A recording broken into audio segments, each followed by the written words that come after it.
Thank you for having me. Good day, everyone.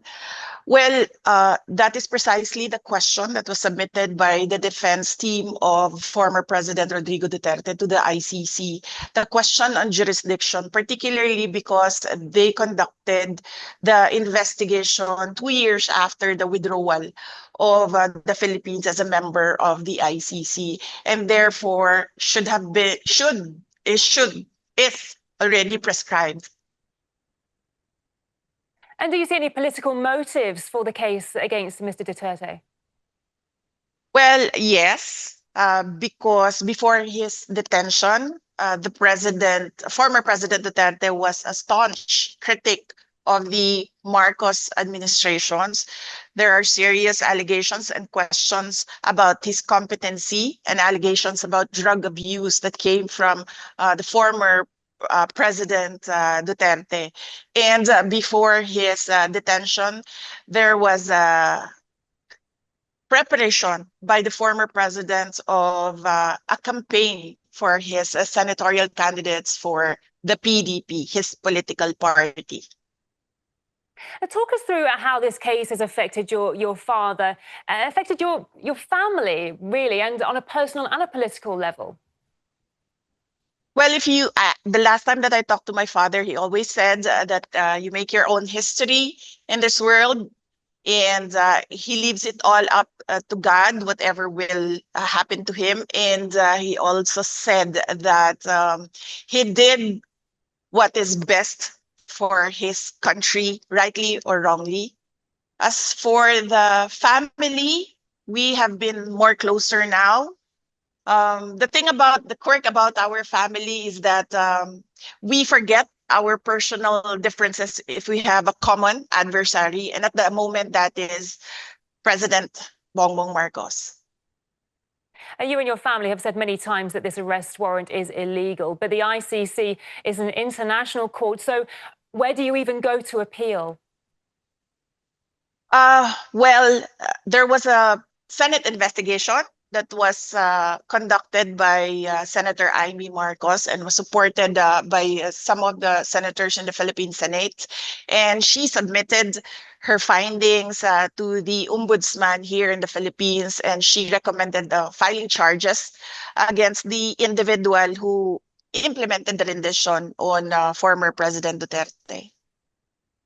You recently argued that your father should be permitted an interim release to a third country because of his age. He's 80 years old. What is his current condition at the moment, and what sort of toll is this case taking on him? At the moment, he's in his thinnest. You've never seen him this thin.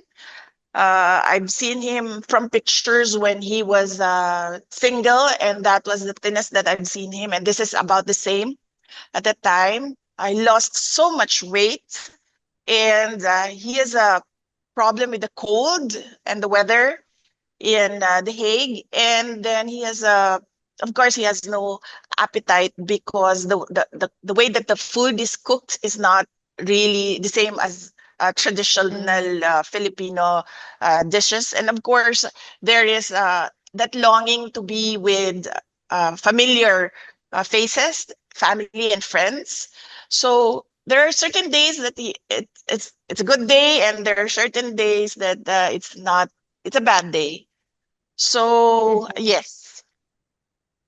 The ICC, let's talk about the charges against him now. The ICC detained your father on charges that he was responsible for crimes against his people, but it seems he remains deeply popular during this time. He's been elected as mayor of the city of Davao.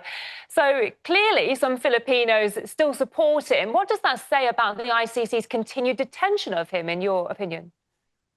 Well, as I said, the ICC is all about human rights and justice, and we don't see it in the case of former President Rodrigo Duterte.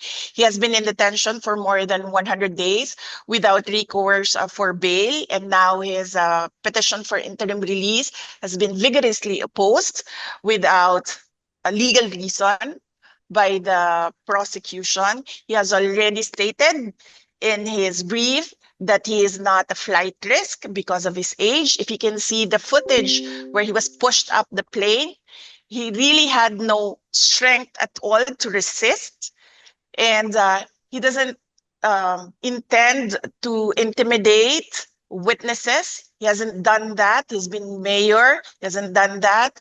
He was president when the ICC case was filed. He hasn't done anything at all with the witnesses. We all know the list of witnesses because we have information coming in from the investigations conducted by ICC investigators here in the Philippines, and he hasn't done anything.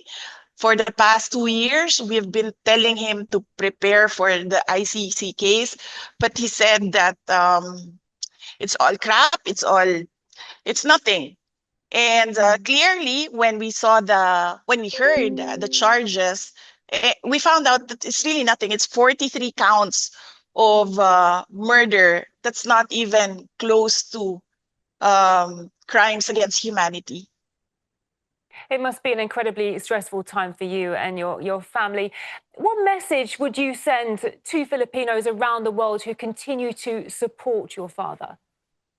Yes, in fact, majority of the Filipinos in the Philippines continue to support former President Duterte. A lot of them pray for his return to Davao City, and a lot of them pray that he will be acquitted of the charges. And we thank the Filipino communities around the world for their prayers. It is a big help, and it helps President Duterte to know that Filipinos regularly visit The Hague, even if they are just outside the detention unit, and Filipinos regularly conduct rallies so that the world will listen of the injustice that is done to him by the ICC.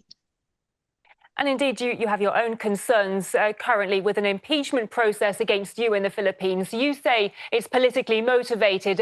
Explain to us, what could these motives be exactly, and who do you think could be behind this?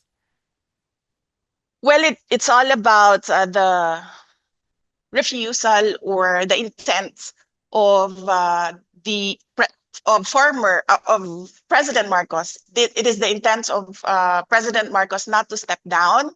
He wants to perpetuate himself or his family in power. It is clear from the moves of his administration against political opponents. And in fact, one of his relatives, and this is a personal knowledge of mine, has expressed that he wants to run for president. This all started with the People's Initiative, wherein they wanted to amend the constitution to shift into a parliamentary form of government where the prime minister is not voted by popular choice. When they failed in this, they started the impeachment.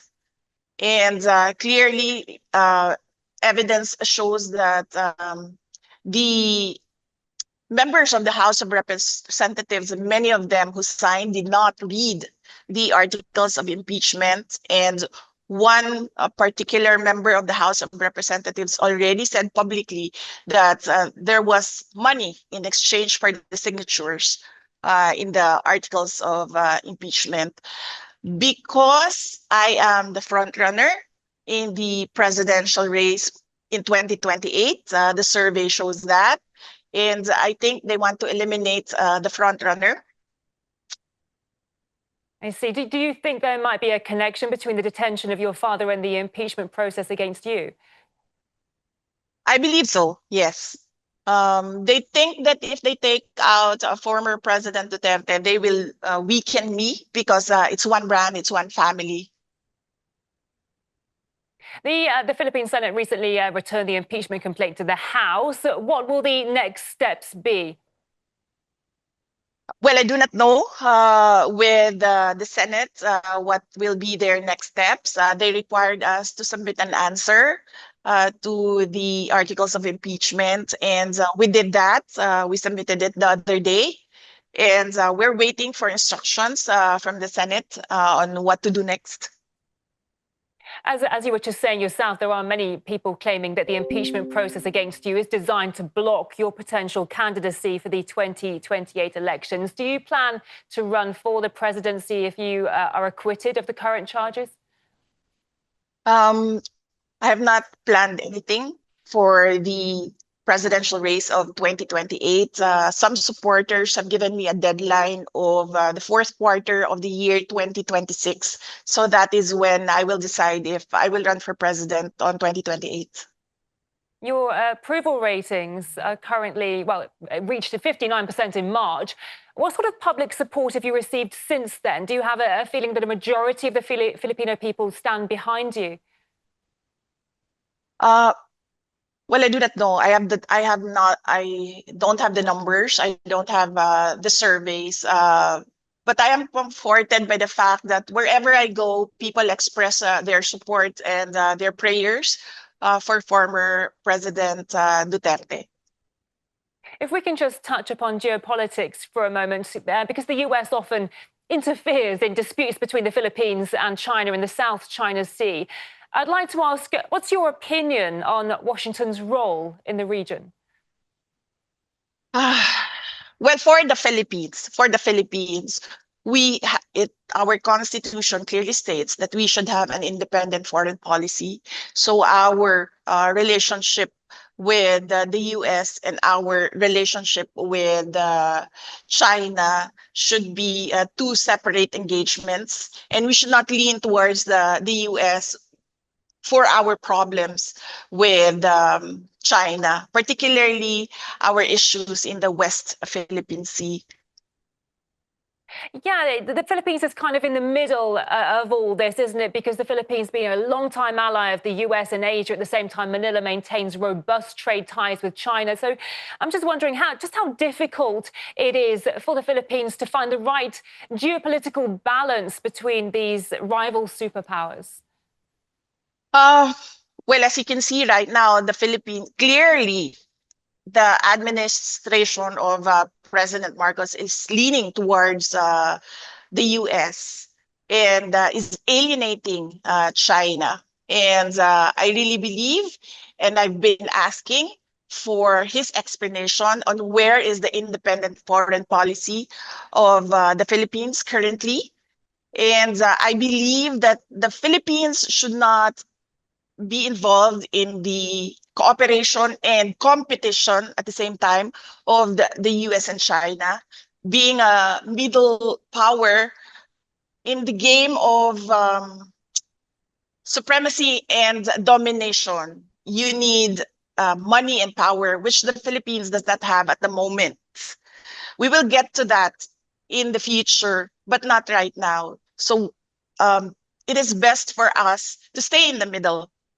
And as I said, keep our relationships separate and do not lean towards one country or the other. A pleasure speaking to you today. Many thanks for your time. We've been talking to the Vice President of the Philippines, Sara Duterte. Thank you.